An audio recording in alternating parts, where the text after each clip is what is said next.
Okay. I guess I gotta go to my email first. Okay, there we go.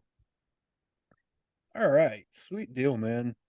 I I really wish we had been doing this consistently over the season, but I don't know. It would have been hard for. Well, with your move to Richmond and everything, and then with me finding out that the details of everything, um, it's kind of been a little bit of chaos lately. Yeah, But yeah, but we had to do this now though, because things are getting crazy. yeah, I really wish we had the.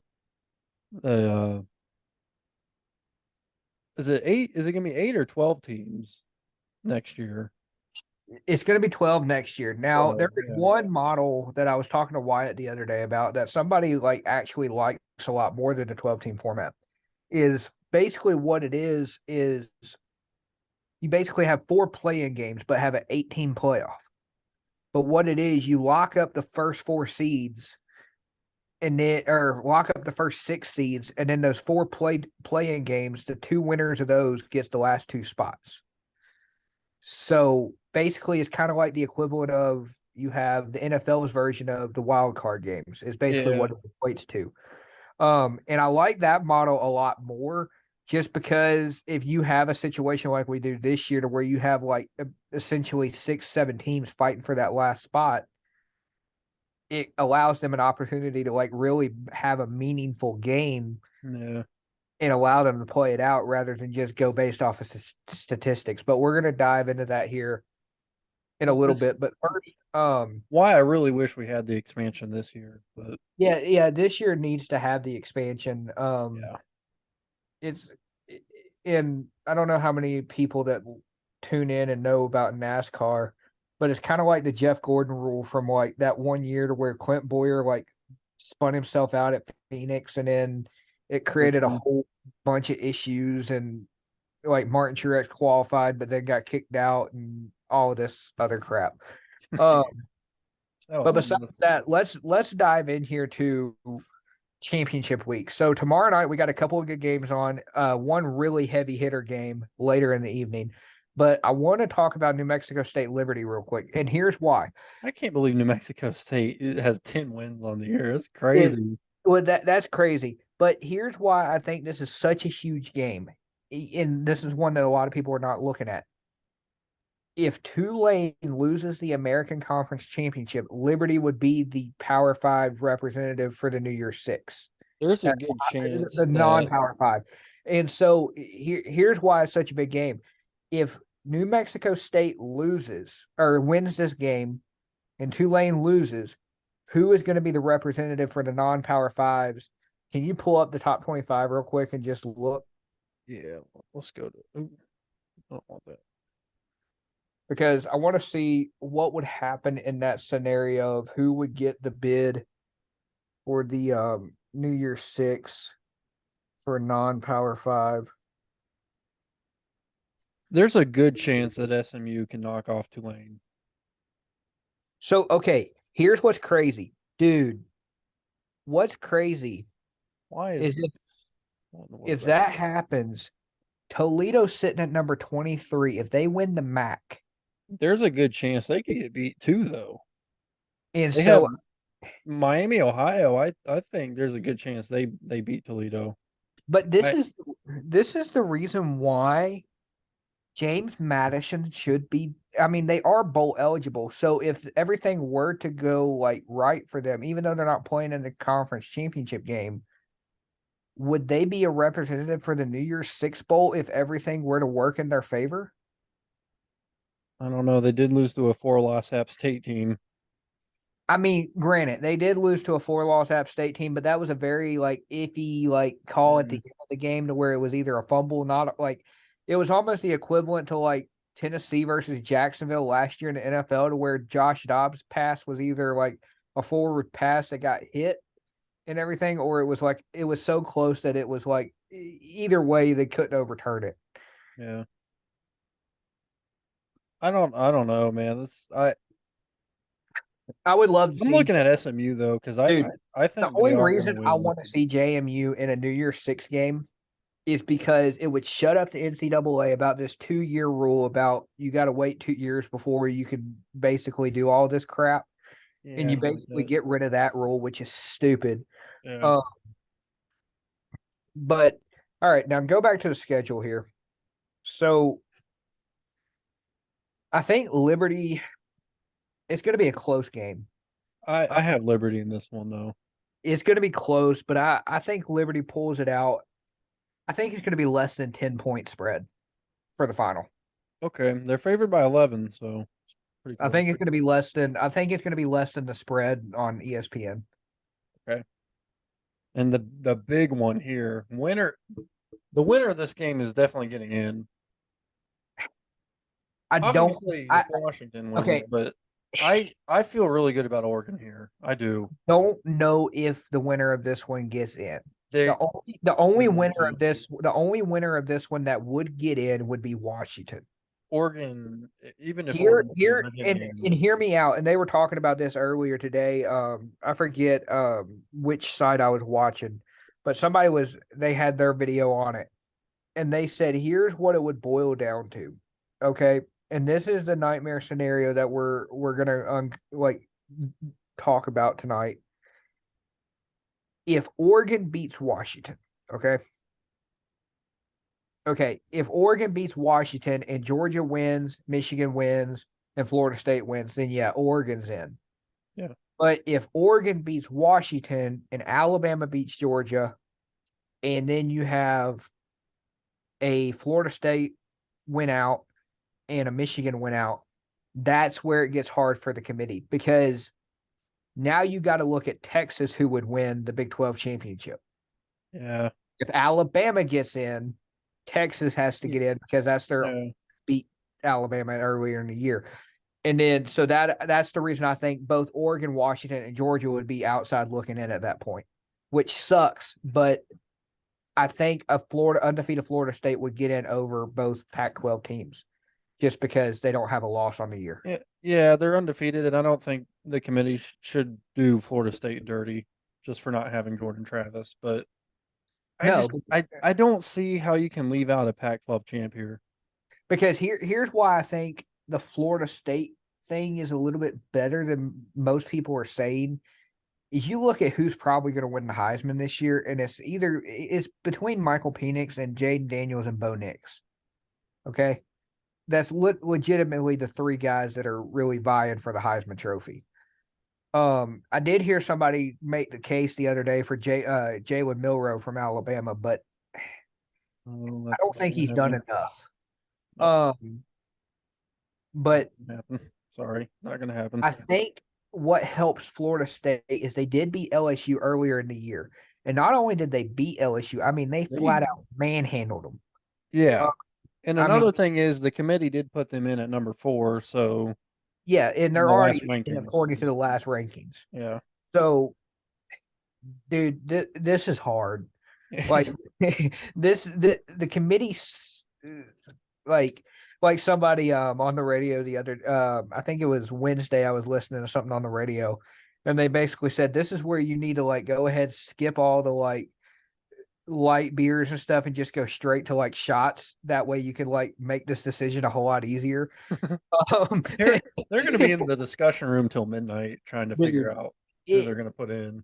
it might be one of those things to where yes, Selection Sunday is at 4 o'clock or 3 o'clock Central Time, 4 o'clock Eastern. I'm going to be honest with you. I think this year you probably will not have a selection made until the wee hours of Sunday night, early Monday morning. I think they'll have a decision made before then, but I don't think they will. I mean, it's just one of those situations to where, and that's the reason I said if the nightmare scenario plays out, I think it's going to be a longer decision making process because they got to weigh everything. Let's hope we don't have that nightmare scenario. All right, let's Very go good down to the possibility. next one here. Who are you picking though? I'm going Liberty and Oregon. I'm going Liberty. Part of me just seems like because Washington State has had so many close games lately, Yeah. they found a way to win, even though they may have not have played their best football. And there's just something about Michael Penix when he's like in crunch time, he is just lights out. Saving his best for last. And I feel like Michael Penix gets this one done again. And I think it's going to be one of those whoever has the ball last type of games. I can't believe Oregon's favored by 10 though. That is shocking. Like, Yeah. and the reason why I like this matchup so much is because the first game was in Washington. But now you don't get to play at Oregon in Autzen Stadium. Nope. It's a neutral site game to Yep. where level playing fields. I mean, everything's on the line. And I mean, me and you, we went to the Big 12 championship game last year, and Kansas State knocked off TCU, and TCU almost missed the playoffs because of it, but Yep. they got lucky. Let's go down to the Big 12 championship game. All right. Dude, I'm saying it right now. This is going to make the committee's job a lot easier. I'm saying Oklahoma State for the upset. I don't think so. I think since Quinn Ewers has returned, I think Texas has looked a little more sound than they had been. I am gonna go Texas. It might be sort of close. And the See, the spread on line here is 15.5. It might be it's going to inside be of less that. than that. It's going to be way less. Yeah. Than that. I would say 12 at the most for Texas, but I am gonna take Texas here. I do think Now, they come out with a kind of win. going back to the Texas thing for a second. You got to think about Texas. The only thing here that is going to kill Texas is their loss to Oklahoma. Yeah. Regardless of them beating Alabama earlier in the year and everything, like, yeah, that helps and everything. But the reason why that doesn't help is because they're right behind you instead of ahead of you. And Yeah. so there's my caveat to Texas is Oklahoma's loss is killer because of who Oklahoma did turn around and lost to. And if Alabama doesn't win, Texas is definitely not gonna get in. Yeah, no, definitely not. And then we've already kind of briefly talked about Miami, Ohio, Toledo. The spread on that one is 8. I like the Red Hawks, man. I do. I think the Rockets get it done, but I think it's going to be a field goal game. Hey, we So can go to that game for $5. You want to go? dude, I wish, but that's too much driving. So far for those of you that do sports betting and everything, I would tell you to go the unders for all these games right now. Yeah, this is another one right here. I'm taking Boise. 7-5. I can't believe they're 7-5 and playing for the Mountain West title. And they fired their coach. But I'm going with the Broncos, man. I mean, hey, like kind of my high school this year, we were 0-4 at the beginning of the year, went undefeated in region play, and then we won the first round of the playoffs. So, I mean, anything can happen. I mean, you could be one of those teams that's absolutely like cheeks for your non-conference schedule and then like just firing off on all cylinders. But you got to think about it, though. The Mountain West Conference this year, dude, was trash. Yeah. I mean, flat out trash. It's funny how UNLV's You got football freaking program. UNLV playing for the championship. Yeah. It's funny how their football program is so much better than basketball. If you're to go back into the early 90s and tell them that someday football is going to be so much better, they're going to be, you're crazy. But apparently UNLV shot themselves in the foot. So, and just side note for them, so they have their own stadium and everything on like North Nevada, Las Vegas campus, like for football. And they host a bowl game and stuff there every year. But what they did is they signed a contract when the Allegiant Stadium got built that prohibits them from playing home games at their home stadium. What? So they got to pay like, I think it's like $1 million or like $2 million a year, or no, it's like $825,000 to $1 million a year just to play home games at Allegiant Stadium. So I'm just like, why when you have a program that's not even like Power 5, like why would you do that? That doesn't make any sense. No, it doesn't. But it and then yeah, so that's a little side note about UNLV that I learned the other day through a Facebook video, which is really weird, but it's just dumb for me. Now, so going back here, scroll up for a second, go back to the first games. I'm looking at some of these over unders. for the games and everything. Go up, go up. For the Liberty game, 56.5. So that means you're basically banking on 30 for one team, 26 for the other. Okay, so for the bet line, which is the 11, I would tell people to take the under on. For the over under, I would tell people to take the over for that game. And then for the Oregon game, take the under on the line. And then the over is that 65.5 or 55? 65.5. I'm gonna say go the under on that one. I think this is gonna be a defensive slugfest Okay. this time Yeah. around. It was offensive The last first time. matchup, well, the final was 36-33. So Yeah, so you're looking at around 36, there. 33. You're looking at 69. Yeah. Pretty close. The only It might reason not I be that high scoring though. Yeah, that's the thing. That's the reason I'm telling people to take the under on the over under is because typically when you play a team a second time, you're gonna sit there and score less than you did the first time. Just because you gotta feel for each other's offenses, you gotta feel for each other's defenses. You And then see the lowest ticket there, $25. for the Oregon Washington game, Yeah. I have enough for the both of us. I can get a pair of tickets right here. You want to go? go to Vegas by tomorrow and get a plane ticket. Where are we gonna sleep? In my car. Dude, that would be the longest drive We'd have ever. to leave now. Dude, you wouldn't get there in time No. unless you like booked a like last minute flight to Nashville and then we drove from there. We would have had to leave this morning. Yeah, dude, it would have been nuts. No, Um, not happening. but yeah, going with the Oregon. So far, I'm taking the under in the Liberty game, under in the Oregon game, and then I think I went to over in the no, that's it so far. And then for Yeah. the Texas Oklahoma State game, 54.5. I would go under the line and then Under on both. under on both on those. And then for Miami and Might Toledo, I would tell you for this game, I would tell you to bet a little bit more. For this game, I would risk a little bit and I would just go over the line. And then for the total, you're looking at like 22 points per team. Toledo can put up some points, so I'm going to tell you to go to over in both of those. You think Toledo's going to win by more than 8? I think they'll win by 10. I think Miami's going to win that one. I'm I sorry. think by 10. Um,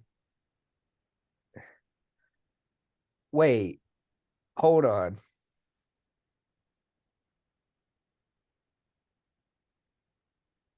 Why does the Mountain West and the Pac-12 play in the same stadium? Yeah, I see that. Well, because well, I don't know. Yeah, UNLV is the host team, so therefore Yeah. that makes sense because the Mountain West is whoever is the top school gets the host. So, for that game, I think UNLV wins, and I do not think it's going to be 58.5. I think taking the under on that one. And then here we go. The big game that everybody's talking about. I keep going back and forth on this one because I just don't know. This is tough, man. The nightmare scenario versus The making only thing everything I'm easy. saying, dude, the only thing I'm saying about this game is like a lot of people know I'm an Alabama fan, but like I don't want to get my hopes up on this game simply because you're playing a Georgia team that's now won 29 straight. And Georgia Tech gave them a little bit of a scare last week. They did. And Was if good you to know, see. if and just from an honesty standpoint, like I've watched quarterbacks this year more than I have in years past, just simply because this year's NFL draft class is going to be so loaded with quarterbacks It is, yeah. that I've paid attention a little bit more. And two things from Carson Beck and Caleb Williams, we're going to kind of talk about those for a second. Both guys to me are going to be mediocre in the NFL. And here's why. It's because I feel like Caleb Williams is trying to be too much like Patrick Mahomes and ruining his mechanics and everything and how to throw the ball because he's throwing too much sidearm, not setting his feet. He's just kind of drifting when he throws. And Those are just did I see something about him wanting to have a stake in ownership in whoever drafts him? yeah. I, So and he's too that's cocky. That's another yeah, thing. that's Is he's ridiculous. investing way too much in himself before he even plays. Um and then Carson Beck, I watched it in the Missouri game. I watched him in the Georgia Tech game. And if a defense shows up against him and rattles him just the slightest, he Missouri he tried too. he gets off of his game. Yeah. He And like, when you you know, it have a helps to have good pieces around you. yeah, It and like does. when you have a hungry Alabama like defense that's out there ready to shut everybody up and say, "Hey, the Texas game shouldn't have been lost." It's going to be one of those deals that I feel bad for Carson Beck in this game. That's all I got to say. Um, because he may win it, but it ain't going to be without a couple of bruises on his bodies and a couple of hard hits. Um, but But let's come back to it because I'm gonna save my pick there. yeah, that one we're going to come back to. But the one that I can't wait to watch in this game is Jermaine Burton. Yeah. He's been going off this year for Alabama. He used to play for Georgia. And so you better believe he wants a revenge game to where he's going to go lights out, probably 2, 3 touchdowns in this game. And the way Alabama and Georgia's offenses lately has been putting up points, I don't think this is going to be a defensive game. I think this is going to be a shootout and almost kind of like Georgia Oklahoma from Rose Bowl. That one, Oh, wouldn't that be something? yeah. 54-48 overtime final. Like I think this is shaping up to be one of those that Well, hey, you're going to see some points. the Rose Bowl is back as a playoff game this year. So That is true. I would love to see Alabama play in the Rose Bowl. I mean, I don't think they ever have. And if they have, it's been years. I mean, we're talking like 60s, maybe. yeah, probably. We'll have to look that up. We Um, got the Rose Bowl and the Sugar Bowl. We're thinking the playoff games this year. well, if you got the Sugar Bowl, Alabama, if they get in, they're going to be in the Sugar Bowl, sadly. All right. SMU Tulane. Dude, I like the Mustangs, man. I really do.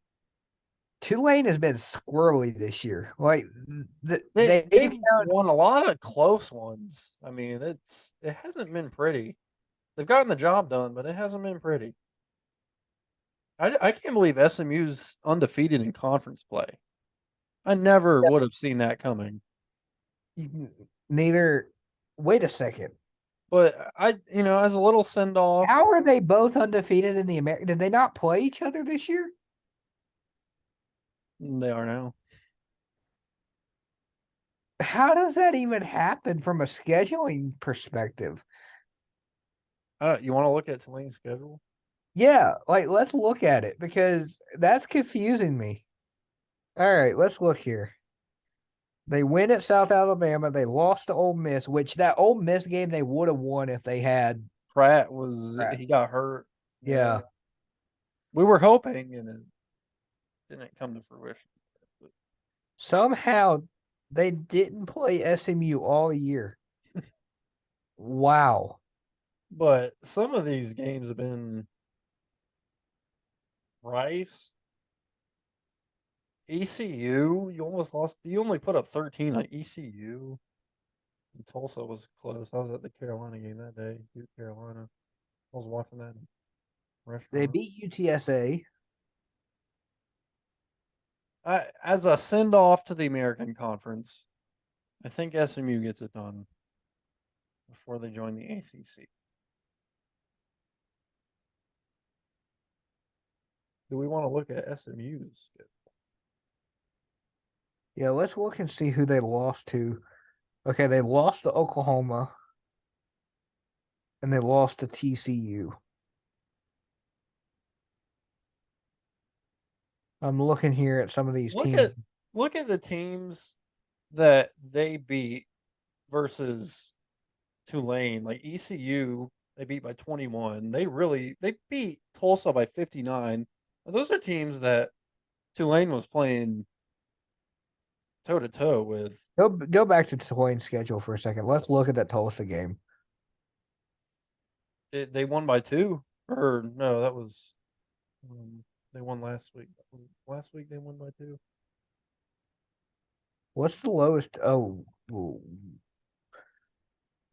They beat Tulsa by 2 and ECU by 3. And meanwhile SMU's over here crushing the both of them. yeah, but you got to take into consideration. I think It was Tulane earlier in the also year. had some major injuries too. Yeah. So it's But going to be. I like SMU though in this game. I'm going to go to Tulane Green Wave just because I think they can get back-to-back Cotton Bowl wins this year.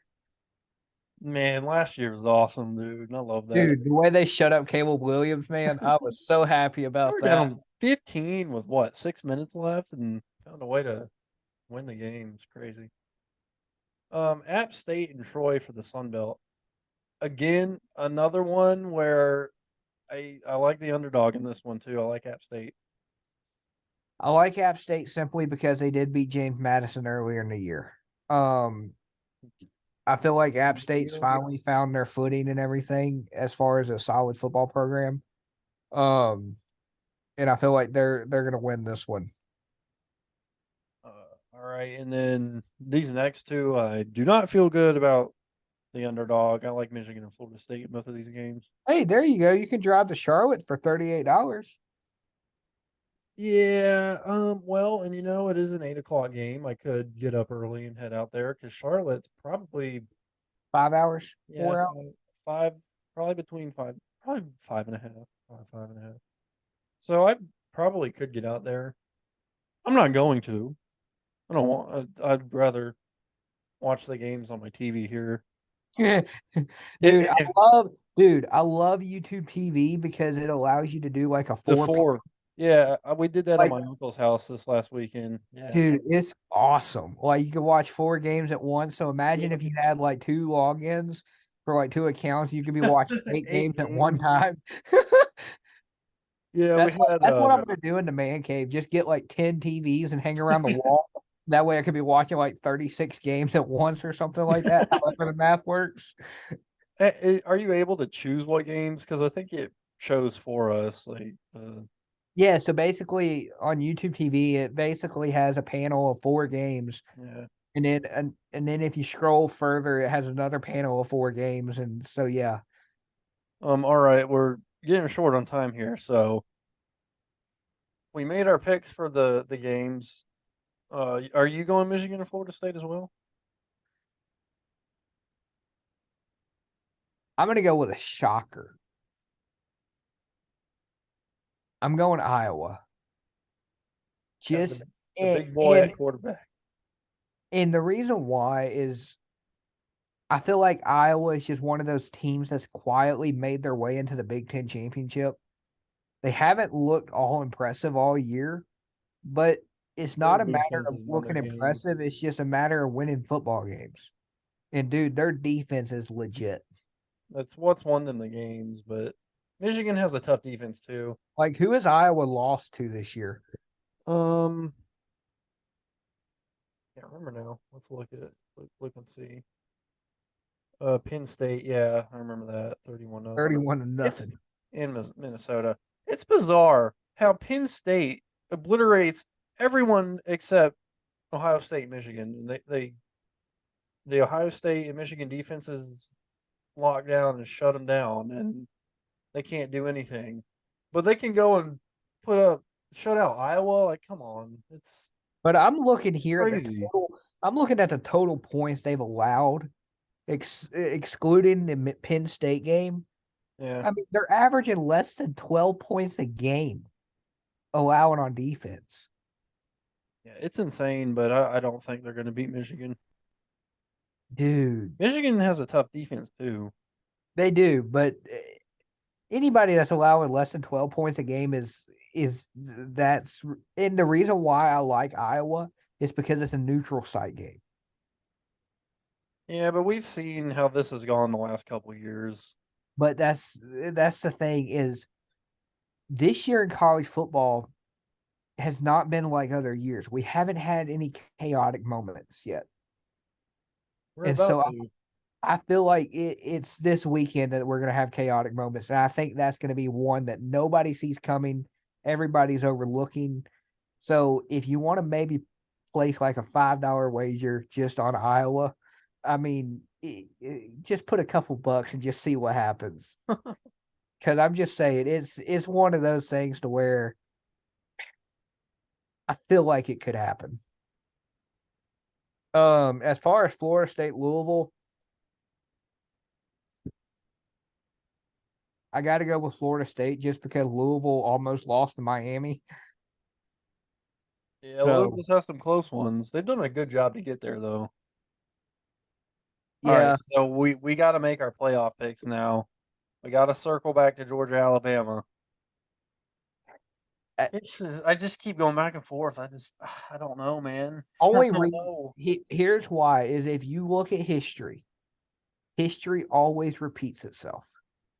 Okay, 2 years ago,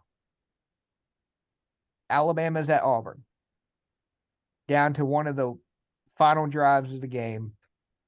Bryce Young's a sophomore quarterback, goes in there, delivers a pass to Ja'Cory Brooks. They walk it off and win the game. Then they go to Atlanta, have to beat Georgia. They beat Georgia, get into the college football playoffs. Then Georgia wins the championship for their first one.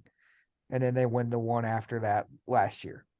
So if I'm looking at history, what Jalen Milroe did against Auburn just looks so eerily similar to what Bryce Young did. And I'm just like, okay, is this just me putting two and two together, or is this like history repeating itself? Because I just feel like Alabama is that team this year that just goes into Atlanta because Nick Saban was there when Georgia throttled TCU for the championship game. Trust me, Nick was not happy about having to watch that. And so, trust me, he's going to want to show Kirby who's still boss. So, I'm going Alabama. It's going to be a close one, but I think the Tide gets it done to get into the playoff. All right, here's my top four. All right.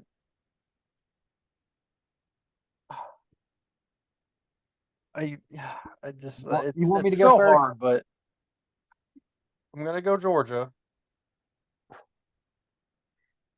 This is gonna be so tight, but I'm gonna go Georgia. Michigan takes care of business, so they're 1-2. At number three, Oregon. I think Florida State will get the nod for number three as an undefeated team, an ACC champ, and Oregon gets in at number four because I think they're Okay. going to beat Washington convincingly, and I think if they win by at least if they win by more than 15, I think that would be enough to leave Washington out, considering how Washington has played close games um, this last half of the year. So I think that would be enough. But dude, if Alabama wins, I don't know how they're going to decide what to do with them in Texas. And So I've thought about my playoff scenarios. So I'm going to give you scenario one, and that would be Georgia winning and Michigan winning. That would be 1-2. yeah, Then you have Florida State win, and then you have Texas win, and then Oregon beats Washington. So in that scenario there, I think you have 1-2 Georgia, Michigan. Then you have Florida State at 4, Oregon at 3. Yeah. Texas left out. Yep. Now, if Alabama wins, I think you have Michigan number 1, Alabama at 2, just because they get in. Florida State undefeated at 3, and then the 4th team gets in would be Texas at 4, just simply because they beat Alabama earlier in the year. I think at this rate, Texas' only hope is that Alabama wins. Yeah, like Texas's only way into the playoffs this year is if Alabama wins, or like I mentioned before, if Iowa can knock off Michigan. Yeah, and If that's Iowa knocks off Michigan, that throws even more chaos on top of yeah. chaos. Because now, while we got 2 minutes or something left, Yeah. if Iowa beats Michigan, Florida State wins out, Oregon beats Washington, and Alabama beats Georgia. Does Texas get in that scenario, or do you put Georgia and Alabama both in with Oregon and Florida State? Just simply because Georgia's only loss has been Alabama in the last 2 years. Yeah. And they're the defending national champions. Yeah. You know, But someone that told one me. year, Alabama had 2 losses, even though they were the better team instead of TCU. They were left out simply because of 2 losses. So if they lose this late in the year, and you look at Georgia's strength of schedule, Alabama has I think it's 4 ranked wins right now, versus Georgia's 2 or 3. So it's one of those that, I mean, all the metrics this year are going to be used. And you also got to factor in that you were without Brock Bowers for several games. So that's going to hurt you. Yeah. Because they do look at injuries of players. I had someone tell me their nightmare scenario was if Alabama won and Michigan lost, the committee would leave it'd be Alabama, Georgia, Michigan, Ohio State. But I don't think you can do that. I don't think you can reward No. someone for losing. If Michigan turns around and loses to Iowa, they don't get in. No, I don't think you can reward a team for losing. Now, Ohio State, yeah, I think if Michigan loses, I think Ohio State might be able to squeeze back in there. But that would have to mean Texas would lose and Florida State would lose too. Yeah. So there's a lot at stake this weekend, and it's just too much to try to cover in the amount of time that we have. There's some scenarios where you can reward a loss. It happened to TCU last year, but I don't think you can do that this year. I don't think you can this year. There's just too many teams that are outside that bubble trying to get in. That's the reason Alabama 8 is such a dark horse, that it's scary. But I'm going Georgia, Michigan, Florida State, Oregon. That's my 4. And if I wasn't mistaken, the first ever college football rankings back in 2014, Ohio State was number 8, won the Big Ten championship,